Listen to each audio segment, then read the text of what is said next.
Well, hello and welcome to this week's Your Manchester. Now, Michelle, you brought us somewhere this week. Where are we? I have. We're here live at the Mayfield Depot, where we've not got just one, not two, but 101 bee sculptures. They're giant, they're amazing, and we get to see them here first. And we've not been left out, have we? No, we haven't, because come with us. Look at this bee. It's the LGBT queen bee, and little us is on it. There we are. Oh, like I'm touching them. We're not allowed to touch them. How long are they here for? Well, they're actually, this is the only time that you were going to see them all together in the same space, because after this, they're being sent across Manchester for the Bee in the City Trail, which starts on Monday. So this is a very sneak preview just for us. We're going to be around Manchester for 9 weeks. I am very, very excited, but that's not all we've got in today's show. As well as that, we've also got Lee Petcher from a fabulous Greater Manchester Fringe show called How to Survive a Zombie Apocalypse. And we're joined by Salfordian Ashley Cox, all the way from the University of Salford. So it really is going on.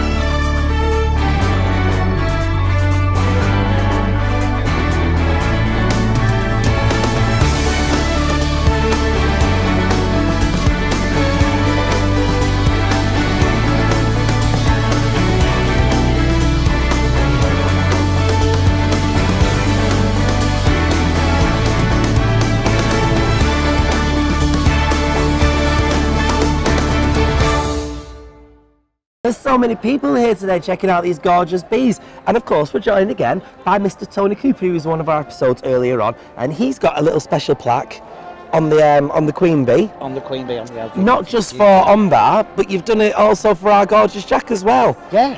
Which is just beautiful. We could explain about Jack, and what did you want to quickly explain? Go on, do a quick explanation. Jack's my beautiful partner who passed away 3 years ago, so we had to put something on there because, as we all know, he tried to be queen bee on the street. Well, yeah.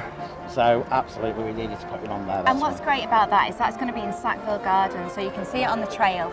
And after the trail finishes, that's actually going to stay in Sackville Gardens because it's a community bee. Which is where Jack's ashes are. Oh, perfect. So it all ties in really nicely. So there's that many things that I'm guessing people have walking around that people relate to this and that. That's what's special about these bees for me. We've got so many stories, and like I say, the trail, you can go anywhere. You can go to Heaton Park, you can go to King Street, you can go to Chorlton, and you're going to see bees popping up, and they're so beautiful, aren't they? They're stunning. And the thing is, because they're community bees, everybody's got a personal connection. You know, we've just chatted about mine, but everybody that's connected to it has got a personal connection to every single bee, which is amazing. I never thought that I'd feel so importantised, is the word I'm using now, by a bee.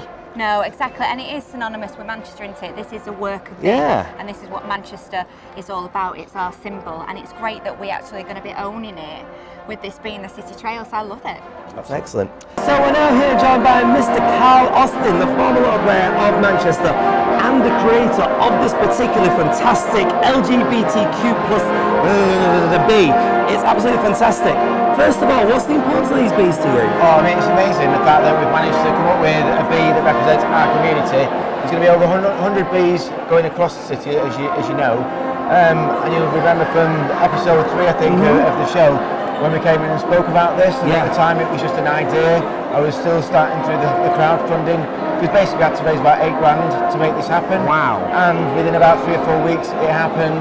We did a little bit of competition for people to come forward to put their designs together, and both Christian and Ben Sedman sort of came up with the design. I love the design, the other people that have put the main sponsorship in the design loved their design.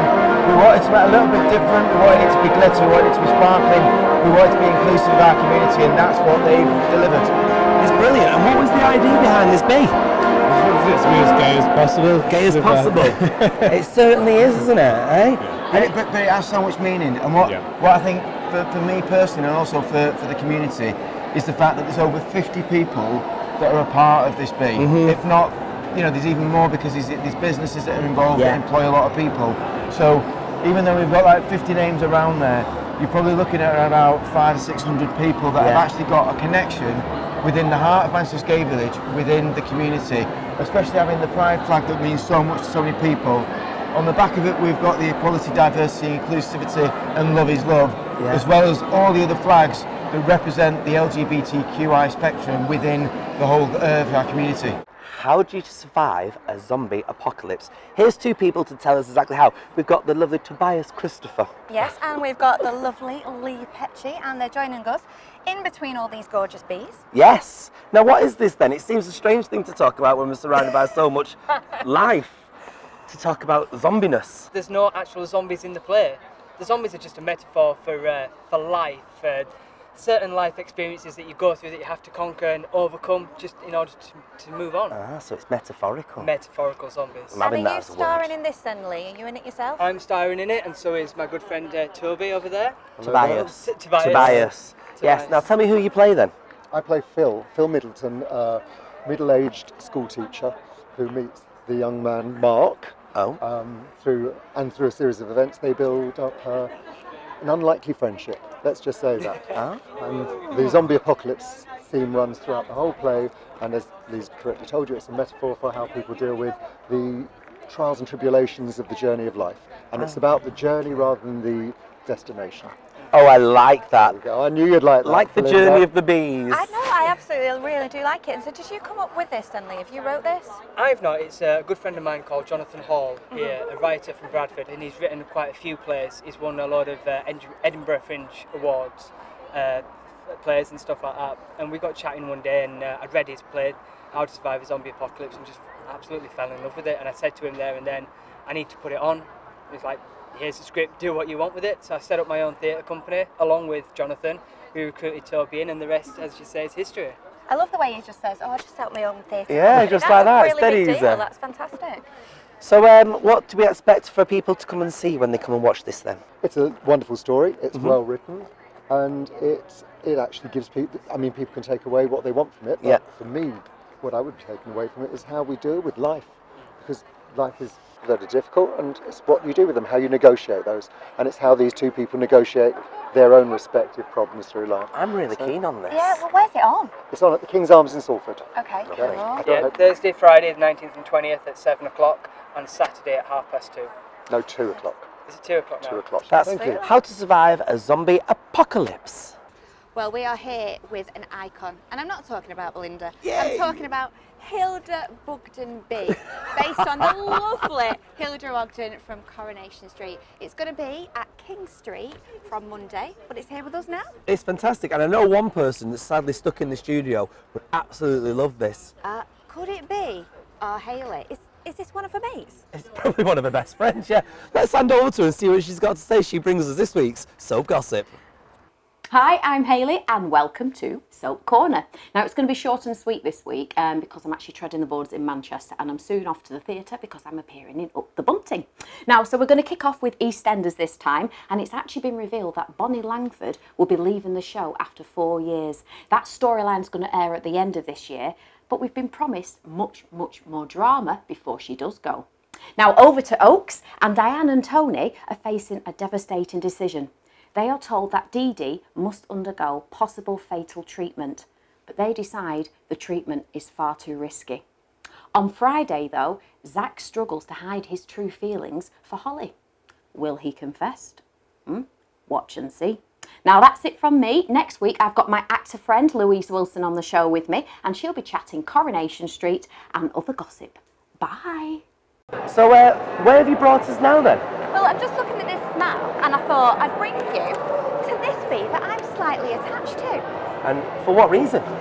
Well, my other partner in crime, Yes. Mr. Eagleton, Oh, the hubby? yes, has created Haspienda, this lovely bee. This that is you've his got work? here. This is his work, yes, How absolutely. fantastic. And you've got all the icons of music and from Manchester here. You've got Bears, you've got Manchester, so a bit of a Happy Mondays kind of thing going on. And, well, you're our Mrs. Manchester, but look at Mr. Manchester down there, the lovely Tony Wilson. And the best part about this is this lovely wing, because this really sums up exactly what Manchester is all about. And on the 6th day, God granted Manchester. You're Manchester. You're Manchester. It's fabulous, but you've had a busy week, haven't you? Oh, do you know I have? And talking about bees and fame and everything, and these bees are going to be famous, well, I donned my leg warmers, my fierce headband, and on the went and interviewed the cast. Who did you interview? Oh, that'll be telling, you'll have to watch this. All right, let's have a watch of it. This is very exciting. Georgie, look at me. Tell me what you see. This is exciting. I am so impressed. You haven't seen the best of me yet. No. Give me a chance. I'll make you forget all the rest that I've interviewed you before. Are you auditioning? Am I casting you now? Do you know what? I would love to be in Fame. I mean, I'm a big fan. Yeah. Were you before you got the chance to star in this musical? So it was before my time. So how are you making me feel really old? I've never really saw like the series and sort of thing, but I watched the film obviously for research, and there's a lot of varied, different types of films in there. Yeah. Whereas what we're doing is the full-on, deep, dark, nitty-gritty 80s, the full 80s. Yeah, I love that though, because that's what it was all about. It was the 80s. There is kind of like a bit of a darkness to the story as well. It's dark. Lots of things going on, but you're playing Iris now. She's a little bit prim and proper, isn't she? The ballerina queen. So she is like a bit stretchy. She's a bit up herself. So when she like comes in and she's like sneaky, looks at everyone and sort of thing, and falls in love with Tyrone Jackson. Oh, Tyrone's my favourite. Oh my god, he's gorgeous. You just wait. So, I mean, that's not hard to act with, so that's easy.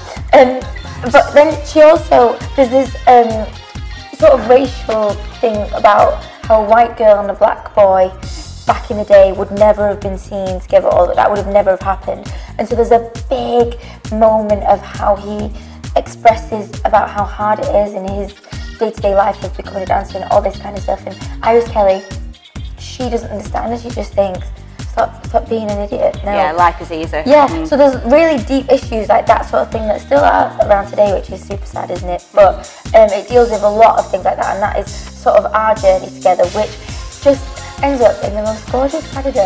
Like, we have been dancing so many little routines together, and it gets better and better every time. Fabulous, because you trained as a ballet dancer, didn't you? So this is taking you back to your roots, and how's that been? Well, first, because I'm 30, I was like paralysed from the neck down when I woke up the next day after the audition. I was like, oh my god, I can't do this. But I think it sort of comes back, and you know, your muscles come back, and it's like muscle memory, like sort of things like that. And I think when you've always been a dancer, I don't know, I think you can. You snap back into it. Yeah. Show me a first step. Is it this? Or is that a padded? That's first position. First position. Yeah. Is that second? No. Oh god. I did tap. Oh, did you? Yeah. I thought I taught you. See, we go way back. We do. But this is your first time doing something on stage, is it not? Well, this is my first musical theatre stage debut. So this for me is like, I don't know, it's next level. I can't, like, I'm so excited. And it's Manchester, like, like my own. What's it going to be like when you get out there on that first night? Well, all the mates are there. Like, they've already told me, they've already booked. So I'm like, what? No, I've not given you any free tickets. So they've all sneakily done that. So I think, as well, when I went on tour with Dancing on Ice, Manchester was the loudest crowd. So that's what I'm hoping for, is like a loud... Oh, yeah. You can guarantee it was Mancunians. Yes. We are the best theatre audience you will ever get. Yeah, I mean, you'll laugh, you'll all cry out loud. That's what I'm hoping for, like a response. Brilliant. Will we get to see you on the yellow taxi? Do you get the chance to be on that taxi? Because I know is it Carmen who sings that song? Yeah, so we've not done the actual stage yet. So this is this week. So what we've been doing is like in rehearsals, in a rehearsal room like this. So you're basically up to date in the rehearsal room right now. So we are going to see all the props and things and then put that in. So I think we'll find out. This is going to be brilliant. I'm so excited. But before I let you go, I know you are a huge Love Island fan. Yes. Of course.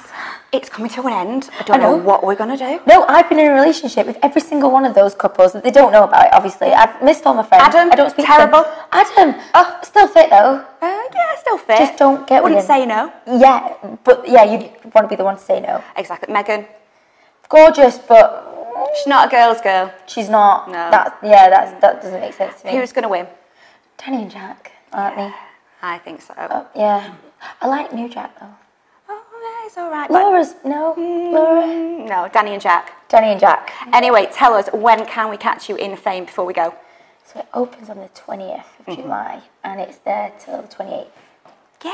So is that like a week? It is. One day over. Oh, amazing. Well, we will be there, so go see it. Remember my name? Remember your name? What's my name? Michelle. God. So this is Ruby.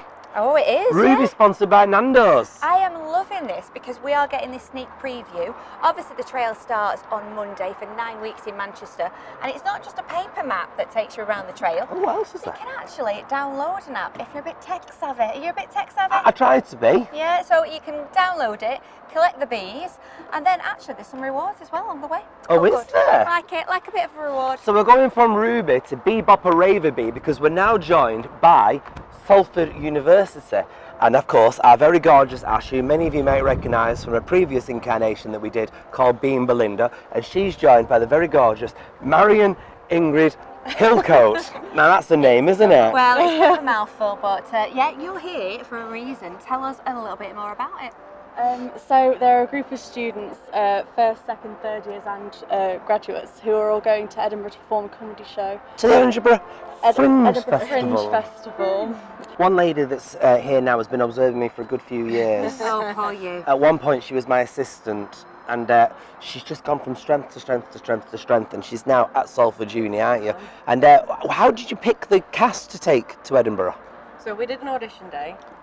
And I was really, really chuffed actually, because we did an audition day, and obviously comedy it seemed to be quite a predominantly male industry.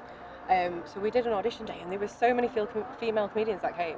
Wow. Yeah, and I've got to say, I think it's really hard to do something like this because it would put the fear of God up me about doing stand-up. And most. Exactly. Do you know when you think to yourself, what if you're corpse? What do you do? The audition that I did for you was the first time I'd ever done any stand-up. Wow. Really? I hadn't rehearsed or anything, I just went and gave it a go. What made you want to get into it then? Because I've always wanted to do comedy, and at the Edinburgh Fringe as well I've visited a few times and loved the comedy, and sort of went with hope of doing like a sketch, so I'm a character, but then he seemed to really like my audition, so we just went with stand-up. So anyone can come along, and from watching it today with everyone's bits put together, there is literally a bit of comedy for everyone. And it's a great platform because lots of people start off at the Edinburgh Festival and they go on to these amazing careers. So you never know what is going to happen. Exactly. And Salford Uni seems to be turning into a very creative hub, doesn't it? I think it's the place to be if you want to be a comedian. Amazing. Like, so many amazing comedians have come from Salford Uni. Longest running comedy course. And me, I came from Salford. That's why I'm so comedic. Did you? You're a Salford alumni. I certainly Come to Edinburgh, you can do a guest spot with us. Oh God, you only have to look at my face, you'll start laughing. I'm from Wigan. Yeah, no. I had a Wigan address, and now I've made a living in a Wigan address. Hey. Well, I've found one. Absolutely. Thanks very much for coming. Thank you. Thank you. See you in Edinburgh. Yeah. So we're Salford Uni Comedy. #SalFunny. You can follow us on Twitter And Instagram. at SalFunny.